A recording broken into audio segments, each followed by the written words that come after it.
తొలి quantum valley కూడా అమరావతికి తీసుకొచ్చారు గౌరవ ముఖ్యమంత్రి చంద్రబాబు నాయుడు గారు. నేను చెప్పాను కదా ఆయన ఎప్పుడు 25 సంవత్సరాలు కుర్రోడ్లకు పరిగెడతాడని. ఆయన క్వాంటమ్ వ్యాలీ అంటే నేను చాట్ జీపీటీకి వెళ్ళి క్వాంటమ్ కంప్యూటింగ్ ఏంటో నేర్చుకున్నా. ఆయనకి ఆ ఎనర్జీ ఎక్కడి నుంచి వస్తుందో నాకు ఇప్పటికే అర్థం అవుతుంది. చాలా మంది ఆయన విజనరీ అని చిన్నప్పటి నుంచి నాకు చెప్పేవారు. కానీ ఈ రోజు 4th టర్మ్ లో నేను అది చూస్తున్నా. ఉభయ గోదావరి జిల్లాలో పెద్ద ఎత్తున ఆక్వాని ప్రోత్సహిస్తున్నారు. ఇంకా ఉత్తరాంధ్రలో ఐటీ రంగం, ఫార్మా, మెడికల్ డివైసెస్ మ్యానుఫ్యాక్చరింగ్, అంతెందుకు India's largest steel plant Arcelor Mittal plant కూడా ఉత్తరాంధ్రకి ఈ రోజు కూటమి ప్రభుత్వం తీసుకొస్తాం జరిగింది. ప్రజలు మా పైన పెద్ద ఎత్తున భరోసా పెట్టారు. కూటమి ప్రభుత్వానికి భారతదేశ చరిత్ర ఎప్పుడు లేని విధంగా 94% సీట్లు గెలిపించారు. ఆంధ్ర రాష్ట్రంలో ఇప్పుడు డబుల్ ఇంజిన్ సర్కారు నడుస్తుంది. కేంద్రంలో ఉన్న నరేంద్ర మోడీ గారి నాయకత్వంలో, ఆంధ్ర రాష్ట్రంలో చంద్రబాబు నాయుడు గారి నాయకత్వంలో ఈ రోజు మేమందరం నడుస్తున్నాం. మా అందరి లక్ష్యం ఒకటే. ఈ 5 సంవత్సరాల్లో, గడిచిన 5 సంవత్సరాలలో నష్టపోయిందంతా వడ్డీతో సహా తిరిగి తీసుకురావాలా, అభివృద్ధి చేయాలనేది. గతంలో చంద్రబాబు నాయుడు గారు ఇచ్చిన పిలుపు మేరకు చాలా మంది జన్మభూమి కార్యక్రమంలో భాగస్వామయ్యారు. ఆనాడు పెద్ద ఎత్తున గ్రామాల్లో ఇన్ఫ్రాస్ట్రక్చర్ మనం ఏర్పాటు చేసుకున్నాం. ఈ రోజే గౌరవ ముఖ్యమంత్రి గారు ప్రత్యేకంగా P4 గురించి ప్రెజెంటేషన్ కూడా వేస్తాం జరిగింది. దాంట్లో స్పష్టంగా ఒక హెల్దీ, వెల్దీ, హ్యాపీ ఆంధ్రప్రదేశ్ కోసం మనందరం భాగస్వామ్యం అవ్వాలని గౌరవ ముఖ్యమంత్రి గారు కోరుతాం జరిగింది. ఇది కేవలం డబ్బులే కాదు, మెంటరింగ్ అనేది చాలా చాలా అవసరం. ప్రత్యేకంగా నా మంగళగిరి నియోజకవర్గంలో నేను చూసా, డబ్బులు ఇస్తే 2 రోజుల తర్వాత మళ్ళీ తిరిగి వచ్చి అడుగుతారు ఇంకా ఇవ్వండి. అట్లా కాకుండా వాళ్ళ సొంత కాళ్ళపై నిలబెట్టడానికి అవకాశం కల్పించినప్పుడు వాళ్ళు ఎప్పుడు కలిసినా పలకరించినా నవ్వుతూ ఈ రోజు నేను నా సొంత కాళ్ళపై నిలబడుతున్నా, నేనే దేశానికి ఏకంగా పన్నులు కడుతున్నానని చెప్పే పరిస్థితికి ప్రజలు వస్తారు. అందుకే మిమ్మల్ని అందరినీ ఈ P4 కార్యక్రమాల్లో భాగస్వామ్యం అవ్వాలని ఈ సభాముఖంగా మేము కోరుకుంటాం జరుగుతుంది. ఇక్కడున్న ఎన్ఆర్ఐలు అందరినీ ప్రత్యేకంగా ఒక విషయం కోరాలనుకుంటున్నాం. మీరే మా బ్రాండ్ అంబాసిడర్స్. పెద్దలు ఇప్పుడే చెప్పారు, MSME కంపెనీలు కూడా పెద్ద ఎత్తున ప్రోత్సహించాలని. దాంట్లో ఎలాంటి సందేహం లేదు. ప్రపంచవ్యాప్తంగా 80% ఉద్యోగాలు MSMEల ద్వారానే వస్తాయి. ప్రత్యేకంగా అందుకే ఎకనామిక్ డెవలప్మెంట్ బోర్డు మేము ఏర్పాటు చేశాం. చిన్న కంపెనీ అయినా పెద్ద కంపెనీ అయినా ఎకనామిక్ డెవలప్మెంట్ బోర్డు మీకు అందుబాటులో ఉంటుంది. రండి, పెద్ద ఎత్తున ఆంధ్ర రాష్ట్రంలో పెట్టుబడులు పెడదాం.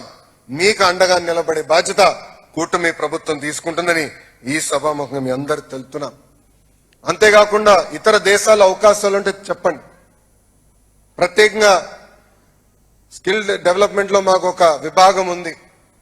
మన పిల్లలకి చదువుతో పాటు లైఫ్ స్కిల్స్ కూడా ఇచ్చి ఇతర దేశాల అవకాశాలు ఎక్కడెక్కడ ఉన్నాయో చూసి లాంగ్వేజ్ అవసరమైతే కూడా ఇంటర్వెన్షన్ చేసి వాళ్ళని ప్లేస్మెంట్ కూడా చేయాలని బాధ్యత గౌరవ ముఖ్యమంత్రి గారు నాకు ఇచ్చారు. అందుకే ఇక్కడ ఉన్న మిమ్మల్ని అందరినీ కోరేది ఒకటే, అందరం బ్రాండ్ అంబాసిడర్స్ గా మారాలి. మన కంపెనీలో మనందరం మాట్లాడాలి. ఇది నేను ఎందుకు చెప్తున్నానంటే, టాటా సన్స్ చైర్మన్ చంద్ర గారిని కలిసినప్పుడు ఆయన ఒక మాటను అడిగారు.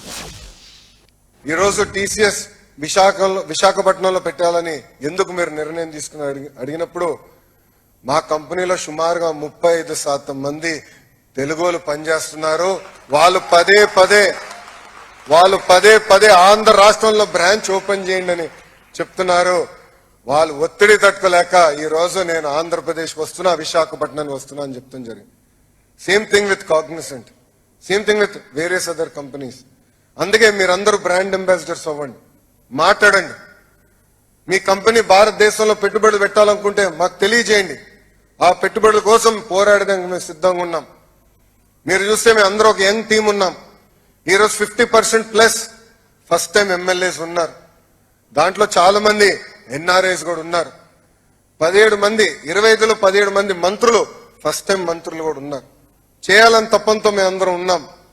మీరు కానీ మాకు చేయిస్తే ఆంధ్ర రాష్ట్రాన్ని నంబర్ 1 చేసే బాధ్యత మేము తీసుకుంటామని ఈ సభాముఖం మీ అందరికి తెలుపుకుంటూ ఇక్కడున్న ప్రత్యేకంగా తెలుగు వారికి ఎన్ఆర్టీ ద్వారా కొన్ని విషయాలు చెప్పాలనుకుంటున్నాం.